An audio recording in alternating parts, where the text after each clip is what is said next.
దానికి సిద్ధంగా ఉన్నారు ప్రజలు. మీరు ఒకసారి చూస్తే అక్కడ వాలంటీర్స్ని చూసుంటారు మీరు. ఆ వాలంటీర్స్కి రాష్ట్రం మొత్తం పోటీ ఉంది. దేవుని దగ్గర దేవుని సేవలో ఆ పేరు కూడా ఇది ఉంది. వెంకటేశ్వర స్వామికి చేసే సేవ చేసే వాళ్ళందరి పేర్లు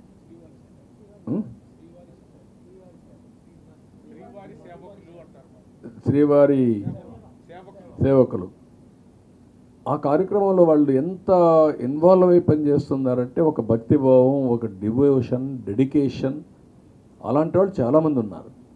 సాయిబాబా చనిపోయి చాలా రోజులైనా 30,000 మంది all over the world volunteers ఉన్నారు స్వచ్ఛందంగా పనిచేయడానికి. అలాంటి వారి సేవలు మనం ఉపయోగించుకుంటే అన్ని కార్యక్రమాలు కూడా సుజావుగా జరుగుతాయి. అసలు దేవుడి మీద నమ్మకం లేని వాళ్ళు వస్తే ఇట్లే ఉంటాయి. ఇక్కడ బేసిక్గా మనకు కావాల్సిన దేవుని మీద నమ్మకం లేదు. వీళ్ళకు నమ్మకం లేకపోతే దూరంగా ఉండండి. నీకు ప్రజాస్వామ్యంలో ఓటేశారని చెప్పి దేవుని పైన పెత్తనం చేయడానికి మీరెవరండి? దట్ ఇస్ వాట్ ఒక భక్తుడికి అడుగుతాను నేను, నువ్వెవరివి? నీకేంటి సంబంధం? నేను ఇంతవరకు ఎప్పుడైనా మీరు చూడండి, ఎప్పుడు పోయినా కూడా నేను క్యూ లైన్లోనే వెళ్తాను.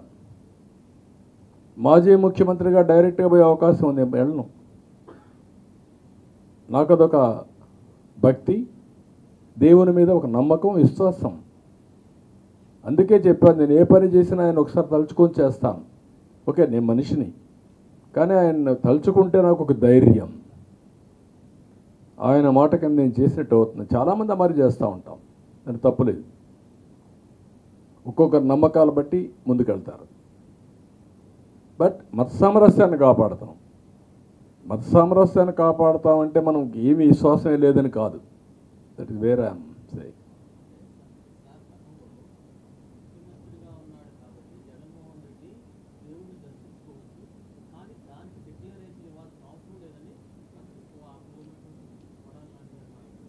అంటే నేనేమంటానంటే ఆయన దేవుణ్ణి దర్శించుకోవచ్చు. దేవుడి మీద నమ్మకం ఉందా లేదా అనేది ఇంపార్టెంట్. నమ్మకం ఉందనే డిక్లరేషన్ నాకు కాదు, సాంప్రదాయ ప్రకారం ఎండోమెంట్కి ఇమ్మంటున్నాం, ట్రస్టీకి ఇమ్మంటున్నాం. ట్రస్టీకి ఇవ్వడం నీకు బాధ్యత లేదా? ఆ సాంప్రదాయాలను గౌరవించకపోతే నువ్వు ఎందుకు పోవాలి? నీకు అధికారం ఇచ్చింది ముఖ్యమంత్రికి అధికారం ఇచ్చారు, కానీ సాంప్రదాయాలకు విరుద్ధంగా పనిచేయమని మీకు అధికారం ఇవ్వలేదు. You must know that. అది అడిగితే బూతులు తిట్టారు. ఇంకా ఏ ఎక్స్టెంట్కి పోయారంటే, ఏంటయా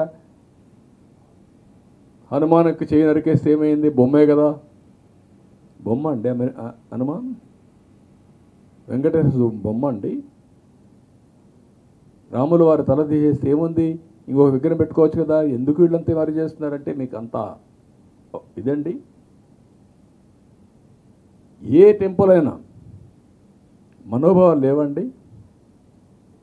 రథాలు పోతే, ఆ కొండ సింహాలు పోతే ఏముంది ఇంకోటి చేయించుకో.